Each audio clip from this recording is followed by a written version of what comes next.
Welcome to Sacrilegious Discourse. For this is what the Sovereign Lord says. Why do you need prophets to tell people who you are and what you want? If you can justify everything that the God of the Bible has done, then you can justify any of your behavior. A lot of this mentality is trickling into what is now mainstream right-wing Christianity. I am capable of empathy greater than this God of the Bible. This is a Bible that they tell kids. This is the good Lord. This is the good book. He is fantasizing about murder, mass murder. Head over to sacrilegiousdiscourse.com right now to find out how to leave us a review or support us on Patreon.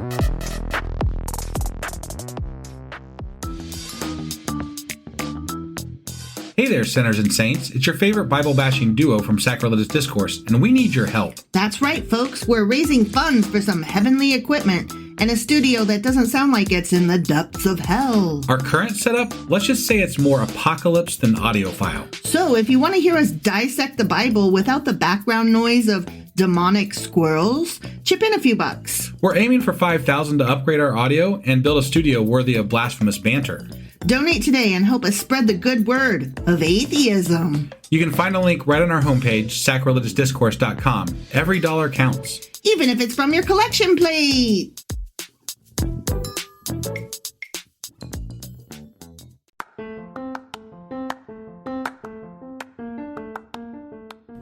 Welcome to Sacrilegious Discourse. I'm husband. And I'm wife. Together, we're reading the Bible for the very first time.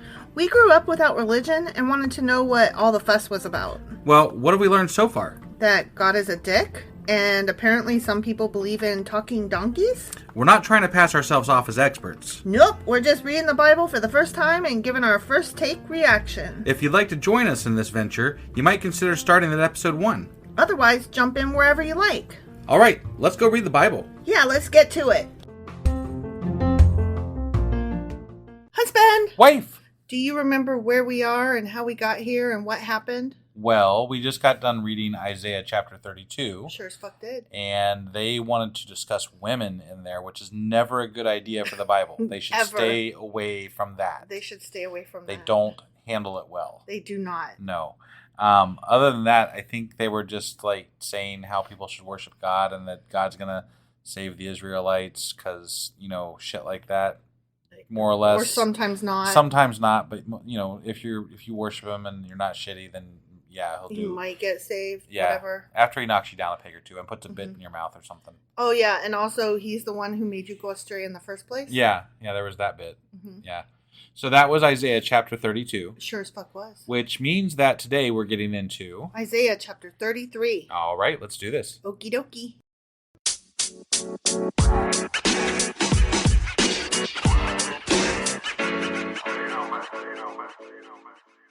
All right. Well, before we get started on this chapter, I thought I would give a reminder of where we're at in the book of Isaiah. Okay. Towards the beginning, I don't know if you recall, but I mentioned that the book of Isaiah is divided into like first Isaiah and second Isaiah. Sure. We're still in first Isaiah.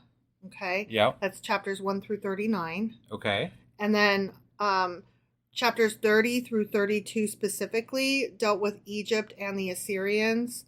And they were like supposed to be poems or whatever. And then prior to that, we were in a different section that I don't even remember what it talked about. But it was a different collection or whatever. Sure. So we're out of that collection starting with chapter 33 today. So it's going to be something new today. Something new, hypothetically.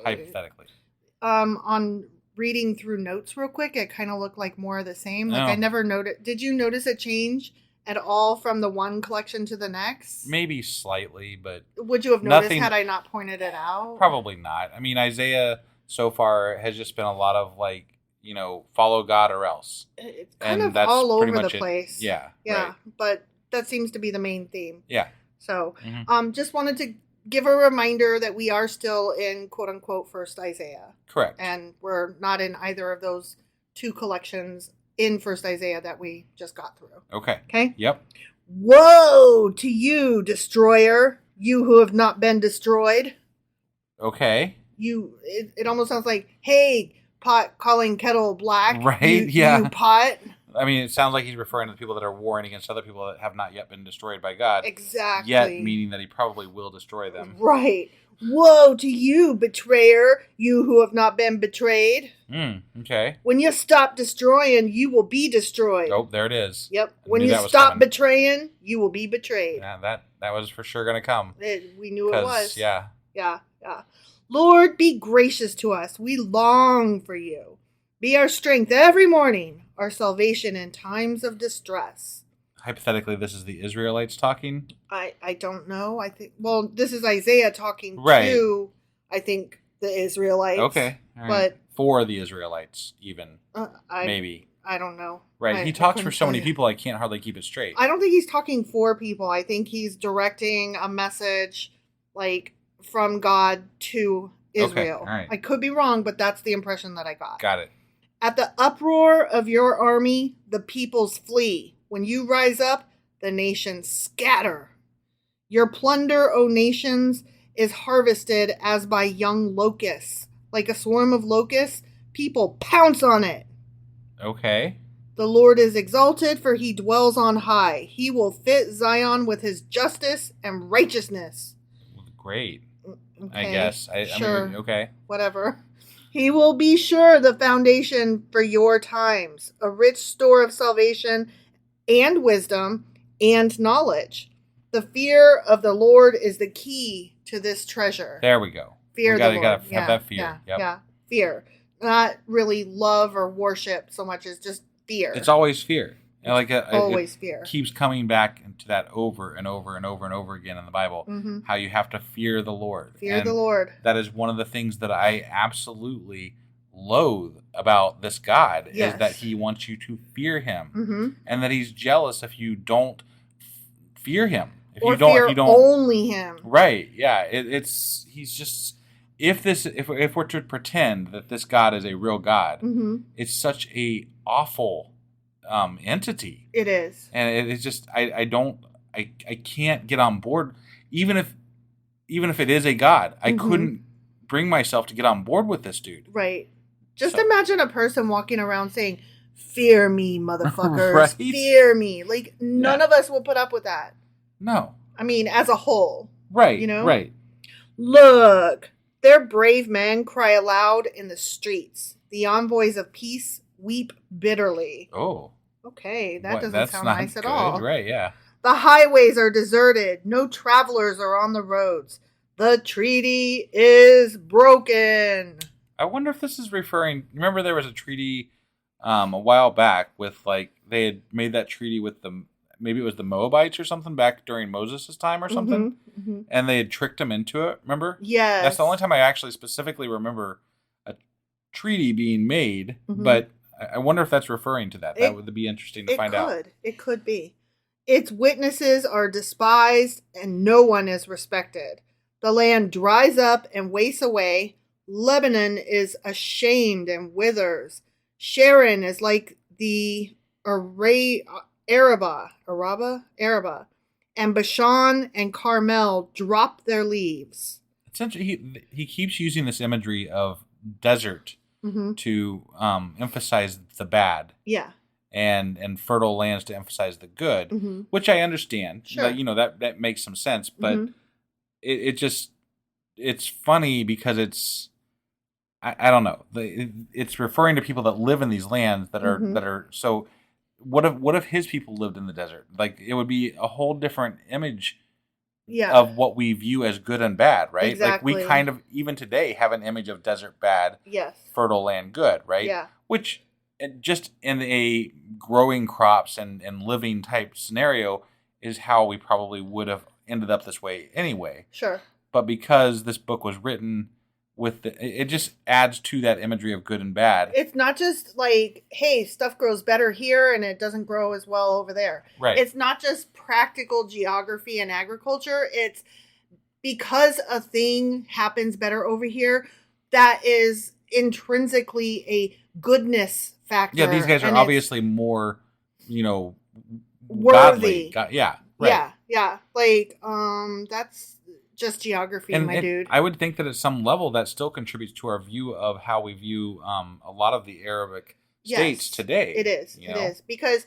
we, as a people in America, have this, like, headcanon that all of the Middle East is all desert and yucky. Right. And that there are no houses. Everybody over there lives in tents and poops in the sand. And if you Like- ask most people that are right-leaning, they're going to say that, you know, most of them are terrorists, too. Yeah, You know, exactly. like that's the general consensus among the Republicans in the United States. Exactly. So, And it's like, actually, they are, you know, quite capable. They build houses just like we do. right, you but know? that sense of they are evil. Yes. And they live in that desert area. And Mhm. obviously they're being punished because, you know, like, Yeah. there is some level of that still happening today. It's just such a anti-Arab thing. Right, You know? yeah. And it's just ingrained in our thought processes. Yeah, yeah.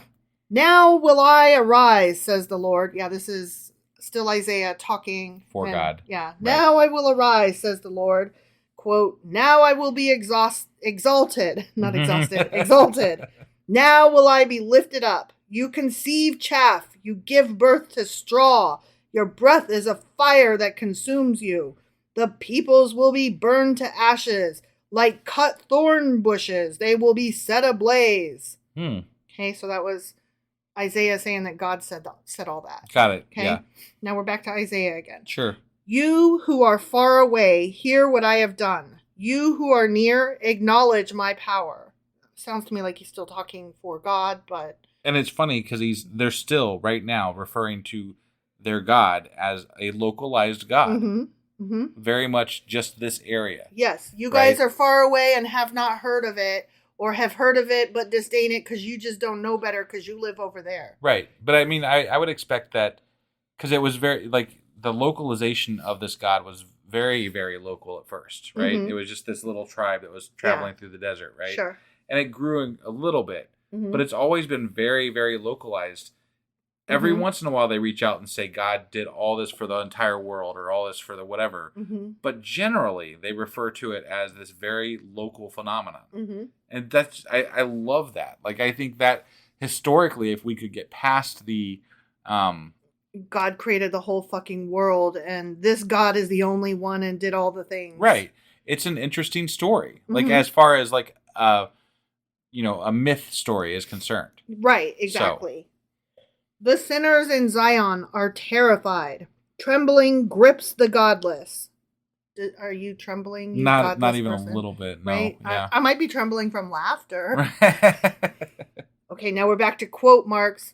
Who of us can dwell with the consuming fire? Who of us can dwell with everlasting burning? So now, now he was like speaking for people, Sure. saying that the people are saying that shit. Yeah. Okay, now, but that was end But you, quote. I mean, obviously you can't live with that, so. Right, exactly. Those who walk righteously, this is Isaiah again. Yeah. Those who walk righteously and speak what is right, who reject gain from extortion and keep their hands from accepting bribes, who stop their ears against plots of murder and shut their eyes against contemplating evil, they are the ones who will dwell on the heights, whose refuge will be the mountain fortress. Okay. Their bread will be supplied and water will not fail them. Oh, that's great for them. Yeah. That's awesome for them. Mm-hmm. Okay. They're good, I guess. They're bad and they get good stuff. No, it was saying they were good. They shut their eyes against contemplating. Oh, yeah. They stop their ears against plots of murder. Right. And shut their eyes. No, you were right. Sorry. I was reading it wrong. No, you're good. Sorry. That's why I'm here. Well, it's sometimes hard to keep it straight while I'm reading and trying to comprehend it at the same time. Yeah, no, I got that I you. don't always get the full message. You just should never, like, argue with me when I'm saying nope. That was the wrong thing. Well, fuck off. Their bread will be supplied and water will not fail them. Your eyes will see the king in his beauty and view a land that stretches afar. In your thoughts, you will ponder the former terror. Okay, now we're back to quote marks. Fear. And back to quote marks, okay? Yeah, right. Where is that chief officer? Where is the one who took the revenue? Money? I don't know. Where is he? Where is the officer in charge of the towers? Is this God asking? No, this is your thoughts. You're pondering the former terror. Okay. Like, I don't know where the guy that was in charge went, and he took all the money. Okay. I don't know what happened. Right. Okay. Okay. End quote. Yep. You will see those arrogant people no more.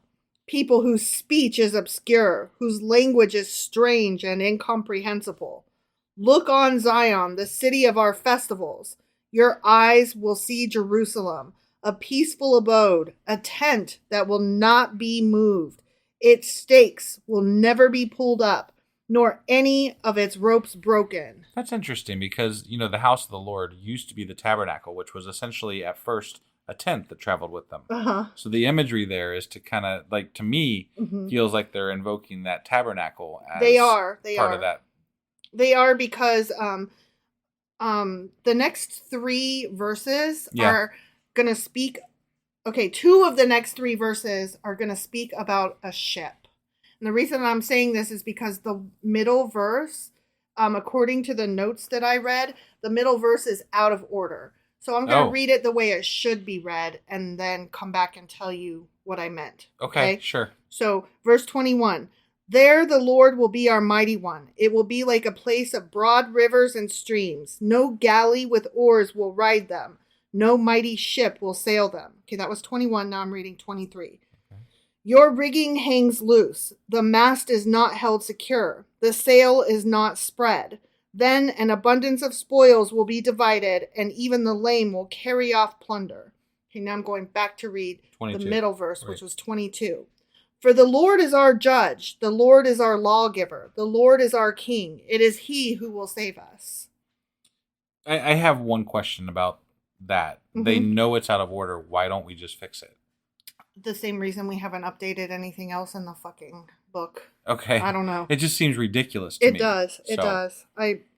I just wanted to point that out while I was reading it and not save it for a notes later sure. thing. No, because it was just a simple fix. Like, you just got to read it in the right fucking order. Yeah, exactly. Okay. All right. Yep. So we're talking about, like, living as though on a ship, and all of our ship parts need to be assembled correctly, and blah, blah, and they'll blah. reap the rewards for doing correct things and all that. And then the Lord is our judge.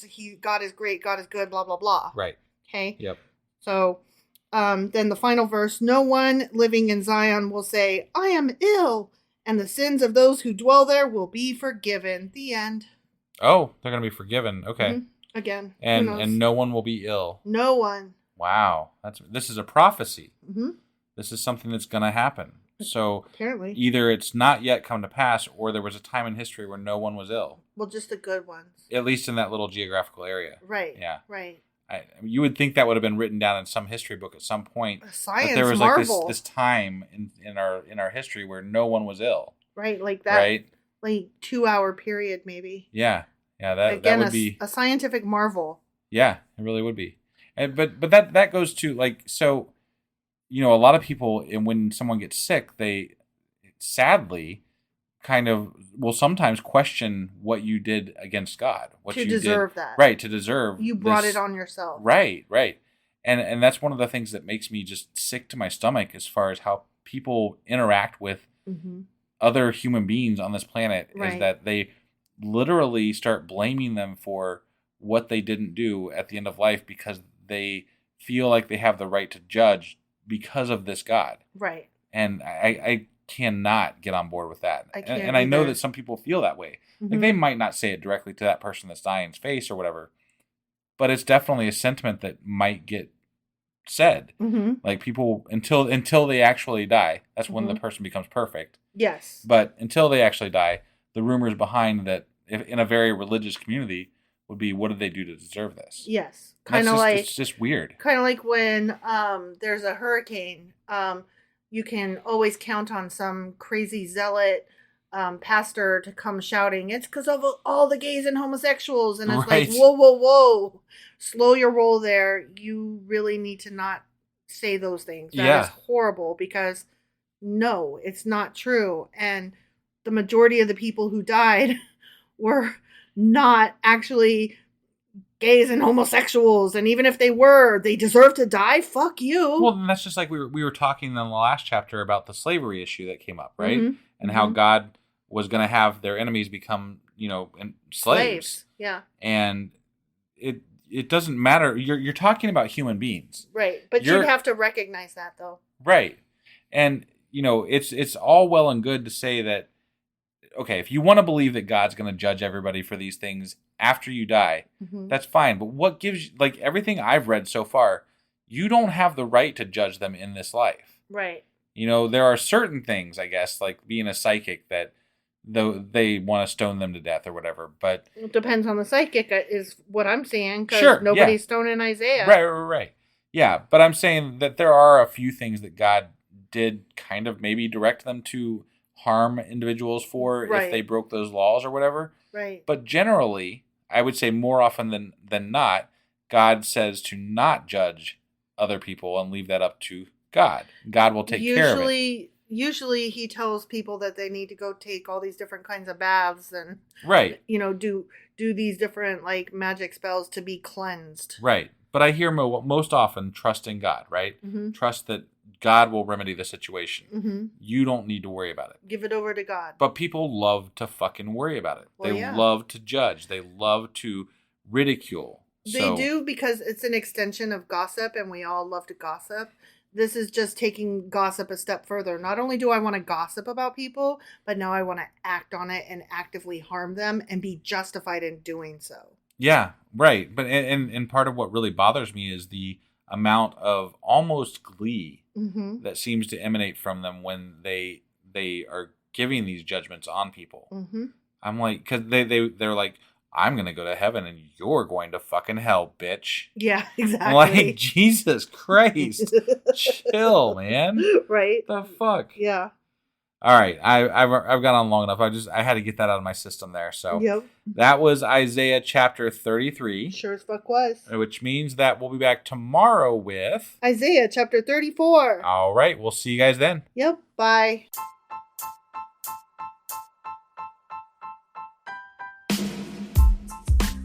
Hey, wife, I guess that's the end? But husband, that's just sad. It doesn't have to be. We are on lots of social media platforms like Twitter. Our handle there is sacrilegious_D. For D's nuts. Oh my God. Stop doing that. Anyway, we're also on Facebook, Instagram, and Pinterest. There's a link to all of our social media sites at our website. Ooh, we have a website? Yeah, it's sacrilegiousdiscourse.com, where you can also find a link to our merch shop. We have a merch shop? Yep. We have podcast-themed clothing, mugs, notebooks, and more, as well as an atheist and science-themed products. Wow, our fans should really go check that out right now. Definitely. They can get in touch with us by sending an email to sacrilegiousdiscourse@gmail.com. But before they do that, we could really use some help. Oh yeah? With what? Well, it's not free running the podcast, and we need some financial support in order to get better equipment, which will free up time so we can concentrate on our podcast and our fans. Okay, so what should they do? Head over to patreon.com/sacrilegiousdiscourse and sign up as a contributor on our podcast. Supporters there receive additional bi-weekly episodes that we record just for our Patreon members for as little as $2 a month. Also, we'd really appreciate it if you would like and subscribe on whatever platform you're using. And Apple Podcast reviews help us out tremendously. Like and subscribe. Leave an Apple review. Join us on Twitter. Support us on Patreon. That's a lot of instructions. Don't forget to say thanks. Thanks. Okay, bye.